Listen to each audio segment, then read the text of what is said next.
Hey everyone, let me ask you something. Have you ever been scrolling through Instagram and suddenly it feels like everyone is living their best life, traveling to exotic places, buying fancy cars and getting promoted left and right? And there you are, sitting on the couch, wondering if your biggest achievement of the day is eating an entire bag of chips. Yep, we've all been there. Let me tell you, that's just your brain playing tricks on you, thanks to some sneaky things called cognitive biases. Today, we're talking about these mental shortcuts that mess with our heads and learning how to beat them so we can make better decisions. And who better to guide us through this mental obstacle course than Daniel Kahneman, author of Thinking, Fast and Slow. If you haven't heard of him, he's a Nobel Prize-winning psychologist who basically changed how we think about, thinking. Before we get into biases, let's understand where they come from. According to Kahneman, our thinking can be split into two systems, System 1 and System 2. System 1 is fast, automatic and intuitive. It's the part of your brain that makes snap judgments without you even realizing it. It's responsible for those gut feelings and instinctive reactions. Whether you're recognizing a face in a crowd or quickly answering a simple question, that's all System 1 at work. System 2, on the other hand, is slow, deliberate and analytical. It's what you use when you're solving a math problem or making a big decision. Unlike System 1, System 2 takes effort. It's the part that kicks in when you're focusing hard on something, like learning a new skill, comparing insurance policies, or deciding whether to change careers. But System 2 can be a bit lazy, and often let System 1 take the lead, sometimes when it really shouldn't. That's why we end up making poor choices without fully realizing it. And that's where cognitive biases come in. Those shortcuts System 1 takes to save energy, but that often lead us astray. Think of your brain like a GPS, sometimes brilliant, but sometimes insisting you take down a dead-end street. Today, we're mapping out some of the most common biases and how to outsmart them. Recognizing and addressing them can significantly improve how we navigate our lives. So let's get started. All right, first up, the availability bias. This happens when your brain assumes that whatever is easiest to remember must be true or important. Like when you scroll through Instagram and see nothing but glamorous vacations and perfect lives. Suddenly it feels like everyone else is thriving while you're stuck in the mundane. But here's the catch. People are just curating the best part of their lives, and you're not seeing the whole picture. How do you deal with it? When you catch yourself thinking something must be true just because you see it everywhere, stop and ask, is this really common, or is my brain just being lazy? And when it comes to comparing yourself, remember, Instagram is just a highlight reel. Your journey is unique, and the only person worth comparing yourself to is you.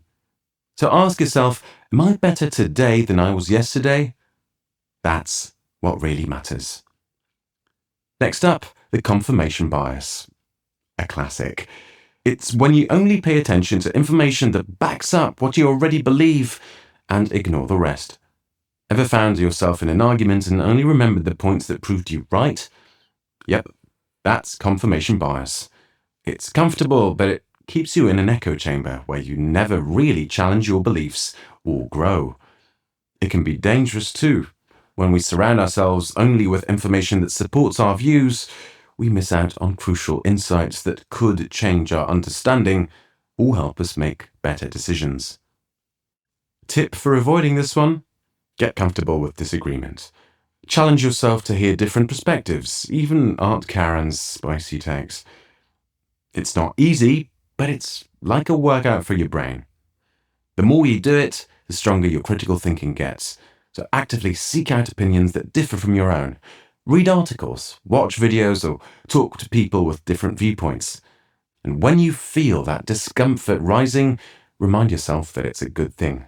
It means you're expanding your understanding. Ask yourself, what if I'm wrong? Or what would someone who disagrees with me say? These questions can open you up to new insights and help you see the bigger picture. Speaking of being stuck, the status quo bias is all about resisting change. Your brain loves what's familiar and hates shaking things up. It's why we stick with the same routines, even if better options are out there. Change feels risky, and your brain prefers comfort. The fear of the unknown and the pull of familiarity can make stepping out of your comfort zone feel incredibly challenging, even when you know deep down that change could be beneficial. It's why people stay in unfulfilling jobs or relationships, or avoid trying new hobbies. How to deal with it? Question your defaults. Ask yourself, am I sticking with this just because it's familiar? Challenge yourself to step outside your comfort zone, even in small ways. It doesn't have to be a giant leap. Start with little changes like trying a new activity or saying yes to something you'd normally avoid. The more you push yourself to break out of the status quo, the more comfortable you'll be with change, and the easier it will be to embrace bigger changes in the future. Oh, the sunk cost fallacy. This one's a doozy. It's when you keep putting time, money, or effort into something just because you've already invested a lot. Like sitting through a terrible movie because you bought the ticket, or staying in a toxic relationship because you've been together for years. Your brain hates the idea of wasted effort, so it convinces you to keep going, even when quitting might be the better choice. What can you do about it? Ask yourself, if I hadn't already invested anything, would I still choose this? If the answer is no, it might be time to walk away. It might feel uncomfortable, but the freedom that comes from letting go of a bad investment is worth it. Another helpful approach is to focus on future benefits rather than past losses. Instead of worrying about what you've already spent, think about what you stand to gain from making a change. Shifting your perspective from what have I lost to what can I gain can make all the difference. Now, let's drop anchor. The anchoring bias is when your brain latches onto the first piece of information you get and uses it as a reference point for everything else. Say you're shopping for a new TV and the first one you see is $1,000. That price sticks in your head. So now every TV cheaper than $1,000 seems like a great deal, even if it's not. This doesn't just apply to shopping. It's the same in negotiations. Like asking for a raise, the first number often sets the tone, even if it's totally arbitrary. How to fight it? Be aware of the anchor. Remind yourself that the first number you hear isn't necessarily a reasonable benchmark. Challenge that initial figure by doing some research. Try to gather multiple pieces of information before you decide what's fair. When negotiating, don't be afraid to throw out your anchor first. Setting the reference point can work in your favor, and always ask yourself, is this number based on reality or just a starting point someone picked out of thin air? If you enjoyed this little mental road trip, don't forget to hit that like button and subscribe for more. And tell me in the comments, what's a bias you've caught yourself falling for? I'd love to hear your stories. Until next time, keep those brains in check.